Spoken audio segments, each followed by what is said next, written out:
Shalom. I want to give all praise and glory to Yahweh, Basham, Yahushai, Basham HaRakakadash. Double honors to our apostles and elders of Great Millstone, which taught us the truth. And Shalom to the hopeful elect of the nation of Israel. May you endure into the end. Shalom. It's 7:01 a.m. Sunday, October 17th. And I just had a vision. Alright, I'm not even going to call it a dream. I had a vision right now. And it was chaotic because it was the end. And so I'm going to just get into it. I saw a Russian plane.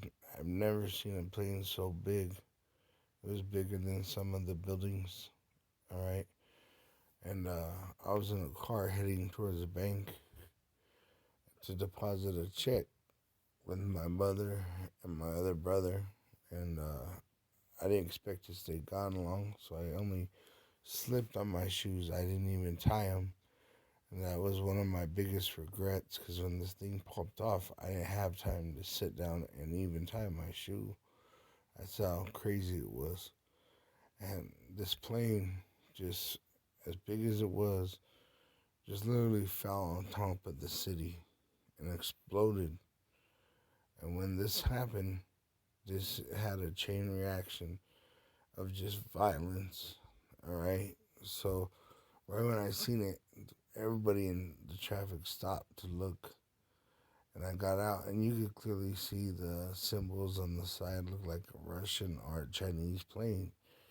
And so I told my mother, who was driving, I said, "Go home. Let's go home right now." And so she tried to turn around and drive. Well, by the time we made it to the next block, there was already another situation of violence. There was an old man shooting people down in the street with a sniper rifle, just reloading, unloading, reloading, unloading. All right, and everybody's just running from him. Nobody was trying to stop him. It was just so chaotic. And so we turned the corner. All right, and there was things in the heavens that was happening. There was chaos everywhere. There was chaos above us. There was chaos below us. Like the earth was shaking even. There was chaos on all sides of us. And eventually I had to separate from my mother and my brother. Something happened, I don't remember. But pretty much I was on foot and I was running, and that's why I regretted not tying my shoes.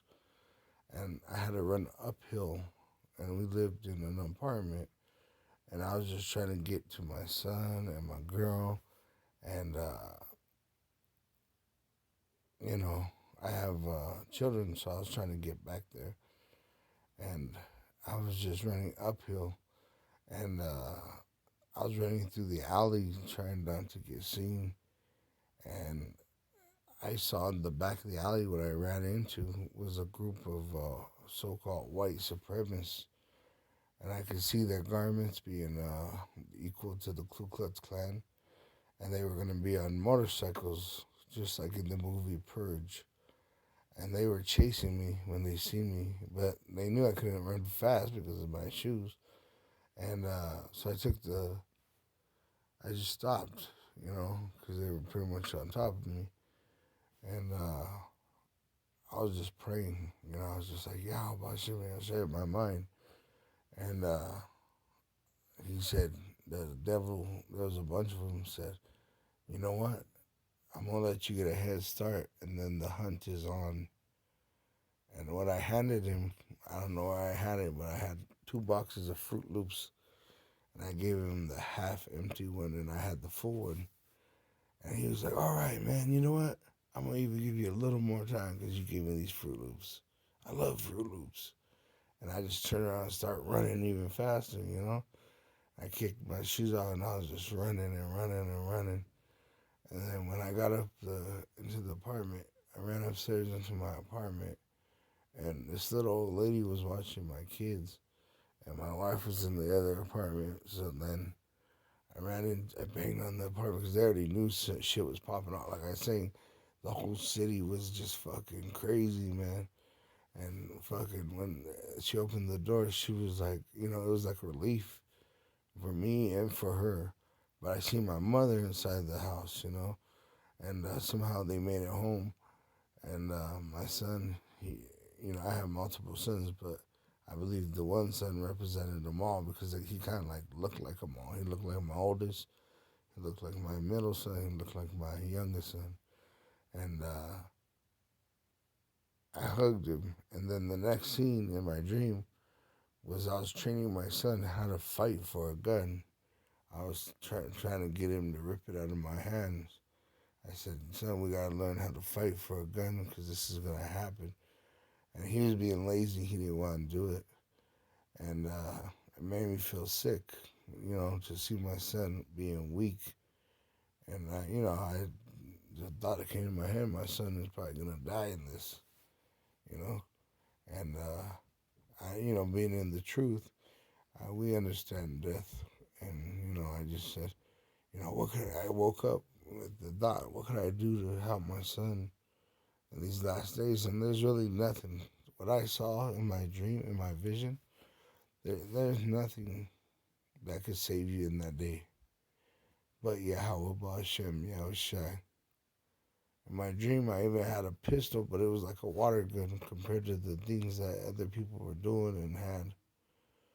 So the only power that we have is Yahweh Ba'Shem Yahushai. A little handgun, a little rifle ain't gonna do shit in those days because the chaos and the violence is gonna be so great that you're not even gonna have the thinking to even use a gun. You're just gonna run. That's all I could do was I was running, and I was out of breath. I was tired, and my feet hurt. And I had no choice but to run. I couldn't even stop to tie my shoe, and it just really put things in perspective that we really have to trust and believe on Yahweh Hashem Yahushai. And if you do, he'll get you through. But if you don't, he's going to give you over to the dogs. And there's so many different ways to die in that day. But I just wanted to share that dream. All praises and glory to Yahweh Hashem Yahushai B'Shem HaRakah. Double honors to our apostles and the elders of Great Millstone, which taught us the truth. And shalom to the hopeful elect of the nation of Israel. May you endure into the air. Shalom.